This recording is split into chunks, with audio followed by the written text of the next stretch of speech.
దేవా, నేను నీ సమస్యని నువ్వు నన్ను మార్చలేకపోతే నేనుగా మారలేను. నా సమస్యలను తీర్చుకోలేను. ప్రజలు నా పట్ల మంచిగా ఉండేలా చేయలేను. నువ్వు చేయగలవు దేవా, నీకు సమస్తము సాధ్యమే. నన్ను, నా పూర్తి గందరగోళాన్ని నీకు ఇస్తున్నాను. కమాన్, చెప్పింది విన్నారా? నన్ను, నా పూర్తి గందరగోళాన్ని నీకు ఇస్తున్నాను. ఇదిగో నేను దేవా, నీకోసం నేను ఏం చేయగలను? రోజు రక్షింపబడేలా ఆయన మీకు ఇవ్వాల్సిన 20 విషయాల లిస్ట్ని ఇవ్వడం మానేయండి.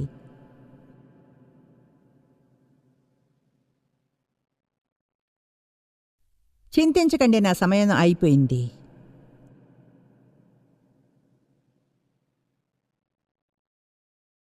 మంచి సమరీ